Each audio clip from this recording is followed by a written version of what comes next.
I told you we do not permit unauthorized structures in this park. We have the permit right here, signed by the city council. I never planned to start a war with my HOA. Honestly, all I wanted was to host our neighborhood's annual fall festival, a simple, family-friendly event with music, food stalls, and a few games for the kids. We'd done it for years, long before the HOA even existed. It was a tradition. Something everyone looked forward to. But that was before her. Margaret. The new HOA president who ran the community like a medieval queen guarding the castle gates. And apparently, this year, the festival violated aesthetic standards. Yeah, whatever that means. I still remember the morning it began. I stepped outside to grab my mail when I saw the bright red paper taped to my front door, big, bold letters at the top. Unauthorized community event, cease and desist. My stomach dropped. I unfolded the paper, scanning the ridiculous list of violations. Improper use of public space. Unauthorized gatherings of 10+ people. Decorations inconsistent with HOA seasonal guidelines. Noise disturbance potential. And my favorite. Possible disruption of traffic aesthetic flow. Traffic aesthetic flow. I laughed out loud. That's when I heard shoes clicking on the pavement. Margaret. She marched toward me in her navy blazer and pearl necklace, like she was attending a courtroom hearing rather than patrolling a suburb. "Good morning, Mr. Hayes," she said, clasping her clipboard like it contained national secrets. "Morning," I answered cautiously. "I see you've received your notice," she continued, chin tilted upward. I did. "But this festival has been happening for years." "Not on my watch," she snapped. "And as the newly appointed HOA president, I've decided this event is inappropriate for our community image." I blinked. She talked like the suburb was a luxury resort. "I'm not canceling," I said calmly. Her eyes widened like I'd slapped her with a pumpkin pie. "Oh, you will cancel, Mr. Hayes. Because if you don't..." She leaned in, voice low and menacing. "You'll be fined per attendee." I couldn't believe what she said next. "And if you proceed, we'll consider legal action against you for disturbing community harmony." Community harmony. Right. Because kids playing ring toss was apparently a threat to civilization. That's when I knew I had to fight back. Word spread fast. Within 2 hours, my phone was buzzing non-stop. "Is it true? The HOA cancelled the festival? Please tell me Margaret isn't serious. My kids have been waiting all year for this." Families were upset, no, furious. Our community wasn't fancy. It wasn't glamorous. But we were close. Friendly. Supportive. The festival was the heart of all that. So that afternoon, I called an emergency neighborhood meeting. People crowded into my backyard, parents holding crying kids, teenagers with crossed arms, elderly neighbors shaking their heads. I stepped onto my porch steps to address everyone. "Guys," I said, "Margaret wants to shut us down." Boos erupted immediately. "But I'm not backing down," I continued. "This festival existed long before the HOA. And legally, they can't just erase it." Heads nodded. People murmured. I felt energy rising like a spark in dry grass. Mrs. Collins, our soft-spoken elderly neighbor, suddenly raised her hand. "I've lived here 34 years, she said. Her voice trembled, not with fear, but with anger. "I won't let that woman take our traditions." The crowd cheered. That moment told me everything. This wasn't my fight anymore. It was our fight. Of course, Margaret didn't take the rebellion well. The next morning, I woke to another notice. Festival grounds will be monitored. Trespassers will be removed. And beneath it, HOA security will be present. Security? As if we were planning a music festival with mosh pits. At noon, 2 hired HOA security guards started patrolling the community park, hands on their utility belts like they expected chaos to erupt any minute. I approached them. "Morning," I said. "Can I help you guys?"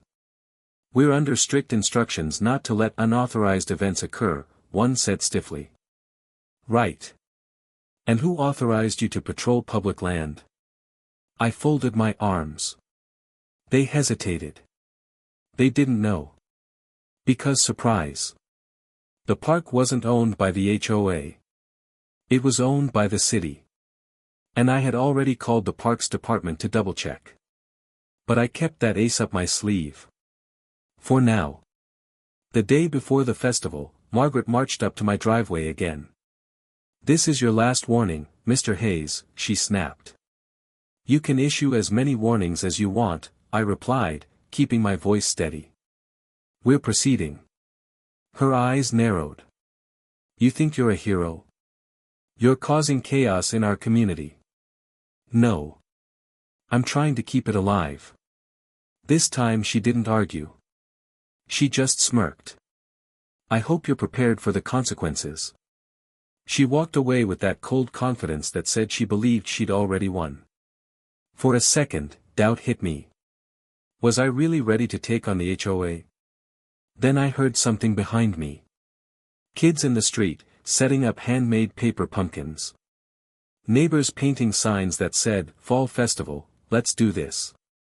Families cooking pies and chili to donate. And I knew. There was no turning back. The morning of the festival arrived with warm sunlight and the smell of cinnamon. We transformed the community park overnight: pumpkins, string lights, tables, a small stage, and a row of food stalls. It looked magical. Kids ran around with excitement. Neighbors greeted each other with hopeful smiles. Then, a black SUV pulled up. The door opened. Margaret stepped out. Behind her, the 2 HOA security guards. And 4 HOA board members. She looked like a general arriving at a battlefield. She marched up to me. "Shut it down. Right now." "No." My voice was calm. Firm. "This is an illegal gathering," she yelled. "No, Margaret," I said, pulling out a folded paper. "It's not." I unfolded it slowly. "The city permit. Signed. Stamped. Official." Her jaw dropped. "I contacted the city 2 weeks ago," I explained. "This isn't HOA property. It's public land. And the city approved everything." You manipulated the process," she sputtered. "By filling out an application?" I raised an eyebrow. "Sure." Then something incredible happened. The dozens of neighbors behind me erupted into applause, loud, proud, joyful. Kids cheered. Even the security guard stepped aside, unsure what to do now. Margaret turned beet red. "This isn't over," she shrieked. But it was. She stormed off and disappeared into her SUV. And the festival? It was perfect. Families laughed, music played, kids ate caramel apples, neighbors danced. It felt like the heart of the community was beating again. And the best part? Everyone thanked me. But I told them the truth. They were the reason the festival survived. 3 weeks later, something interesting happened. The HOA held its scheduled board election. Normally, nobody cared. Nobody voted. But this time, everyone showed up. Every single neighbor. I didn't run.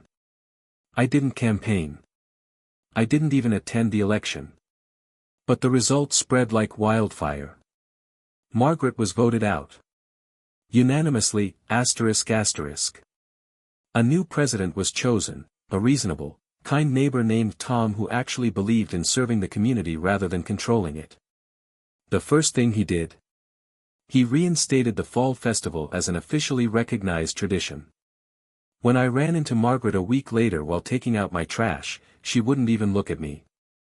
She moved out 2 months after that. The neighborhood?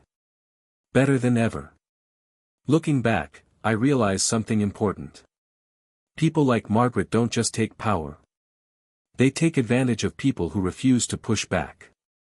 Sometimes all it takes to set things right is one person willing to say, "No. Enough." Community isn't built by rules. It's built by people. And when people stand together, even the strictest HOA can't stop them.